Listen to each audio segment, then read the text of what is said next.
അപ്പം നമുക്ക് ഈ കോഴ്സ് ചെയ്യാൻ വേണ്ടിയിട്ട് 3 കാര്യങ്ങളാണ് ആവശ്യമുള്ളത്. അതിൽ ഒന്നാമത്തത് ഒരു കോഡ് എഡിറ്ററാണ്. നമ്മൾ ഉപയോഗിക്കുന്നത് വിഎസ് കോഡ് ആയിരിക്കും. രണ്ടാമത്തത് നോഡ്.js ആണ്. മൂന്നാമത്തെ ബ്രൗസറാണ്. ബ്രൗസർ നമ്മുടെ കയ്യിൽ തന്നെ ഉണ്ട്. പിന്നെ നോഡ്.js എങ്ങനെ ഇൻസ്റ്റാൾ ചെയ്യണമെന്ന് നോക്കാം. ഗൂഗിൾ തുറന്നിട്ട് അതിൽ നോഡ്.js എന്ന് സെർച്ച് ചെയ്യാം. അപ്പം അവിടെ റിസൾട്ട് വരും. ആ റിസൾട്ടിനകത്ത് നിങ്ങൾ നോഡ്.jsന്റെ വെബ്സൈറ്റിൽ കയറുക, ഡൗൺലോഡ് ക്ലിക്ക് ചെയ്യുക. LTS വേർഷൻ ആയിരിക്കും ഡൗൺലോഡ് ആവുന്നത്.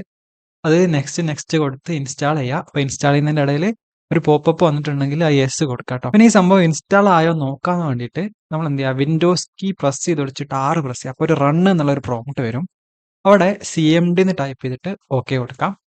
അപ്പോൾ അവിടെ നമ്മുടെ കമാൻഡ് ലൈൻ തുറന്നു വരും. ആ കമാൻഡ് ലൈൻ അത് നിങ്ങൾ നോഡ് സ്പേസ് ഇട്ടിട്ട് 2 ഹൈഫണ് വേർഷൻ അടിക്കുക. എന്നിട്ട് എൻ്റർ കൊടുക്കുക. ഇങ്ങനെ കാണിച്ചിട്ടുണ്ടെങ്കിൽ നിങ്ങൾ നോഡ്.js ഇൻസ്റ്റാൾഡ് ആയിട്ടുണ്ടെന്നാണ് അർത്ഥം. പിന്നെ അടുത്തതാണ് നമുക്ക് ഒരു കോഡ് എഡിറ്റർ വേണം. അപ്പോൾ നമ്മൾ യൂസ് ചെയ്യുന്നത് VS കോഡ് ആയിരിക്കും. VS കോഡ് ഡൗൺലോഡ് ചെയ്യാൻ ജസ്റ്റ് ഗൂഗിളിനകത്ത് VS കോഡ് സെർച്ച് ചെയ്താൽ മതി. അപ്പം VS കോഡിനെ പറ്റി കൂടുതൽ അറിയണമെങ്കിൽ ഞാൻ താഴെ ഡിസ്ക്രിപ്ഷനിൽ ഒരു വീഡിയോയുടെ ലിങ്ക് ഇടാം. അതിൽ നമ്മൾ VS കോഡ് കസ്റ്റമൈസ് ചെയ്യുന്ന കാര്യങ്ങളൊക്കെ ഉണ്ട്. അപ്പോൾ അത് വേണമെങ്കിൽ ഒന്ന് കാണാം കേട്ടോ.